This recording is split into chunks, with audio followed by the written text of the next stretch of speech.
गवाहों की कहानी में डर अब सबसे ज्यादा बेचैन था, क्योंकि गवाह मतलब अब सच अकेला नहीं था। सुबह होते ही एक नया मैसेज आया, हम साथ चलेंगे। कोई नाम नहीं, कोई चेहरा नहीं, बस एक वाक्य। मेरी कॉपी खुली, उस पर लिखा, जब गवाह मिलते हैं तो डर को भी गिनती सीखनी पड़ती है।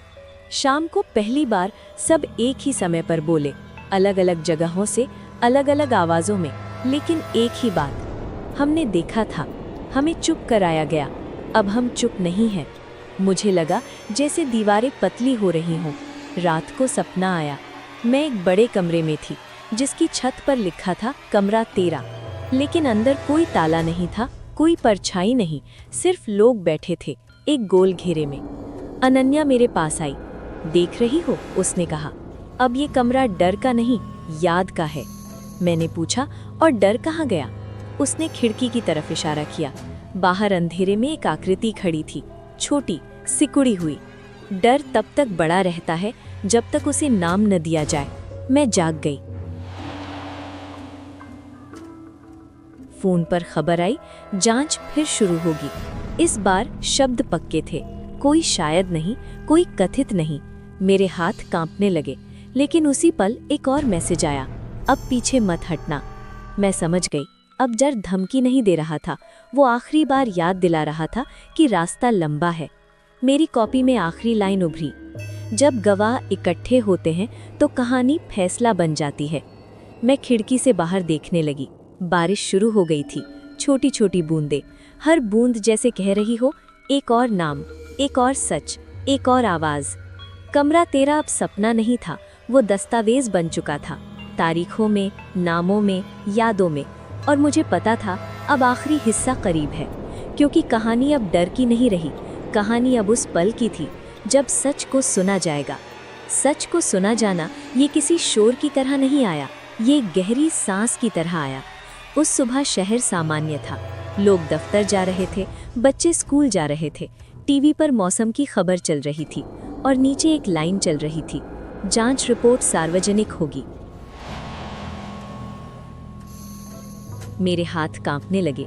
मेरी कॉपी खुली थी, लेकिन उस पर कुछ नहीं लिखा था। पहली बार कहानी भी इंतजार कर रही थी। दोपहर होते ही शब्द बदल गए। अब लिखा था, कई पुराने रिकॉर्ड में गड़बड़ी पाई गई है, छात्राओं की शिकायतों की पुष्टि हुई है। कोई भूत नहीं लिखा था, कोई अफवाह नहीं, सिर्फ सच। मेरी आंखों से आंसू बह निकले। रात को सपना आया, मैं उसी कमरे में खड़ी थी, कमरा 13, लेकिन इस बार वहां दीवारें नहीं थी, छत नहीं थी, सिर्फ खुला आसमान था। बहुत सी लड़कियां वहां थी, कोई परछाई नहीं, सब इंसान जैसी। अनन्या मेरे पास आई, उसका चेहरा शांत था। देख रही हो, उसने कहा, अब ये कमरा डर का नहीं, याद का है।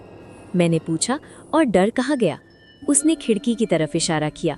बाहर अंधेरे में एक आकृति खड़ी थी, छोटी, सिकुड़ी हुई। डर तब तक बड़ा रहता है जब तक उसे नाम न दिया जाए। मैं जाग गई। मेरी कॉपी अपने आप खुली, उस पर आखिरी पंक्तियां लिखी थी, जब सच बोला जाता है तो भूत नहीं बचते, सिर्फ इतिहास बचता है। मैं खिड़की के पास गई।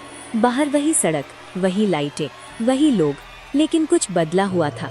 कई खिड़कियों में आज भी फोन की रोशनी दिख रही थी। लड़कियां लिख रही थी, बोल रही थी, सुनाई जा रही थी। कमरा 13 बंद दरवाजा नहीं था, वो खुली फाइल बन चुका था, एक कहानी जिसे कोई मिटा नहीं सकता था। अनन्या की आवाज आखिरी बार आई, अब हमें डराने के लिए मत याद करना, अब हमें समझने के लिए याद करना। मैंने कॉपी बंद कर दी, और तभी समझ आया, ये कहानी भूतों की नहीं थी, ये कहानी चुप्पी की थी, और उस एक आवाज की जो चुप्पी से ज्यादा जिंदा निकली। अगर कभी किसी रात तुम्हें लगे कि कोई कहानी तुम्हें सुनना चाहती है, तो डरना मत, क्योंकि कुछ कहानियां डराने नहीं आती, कुछ कहानियां इसलिए आती हैं ताकि कोई फिर कभी कमरा 13 में अकेला न रहे।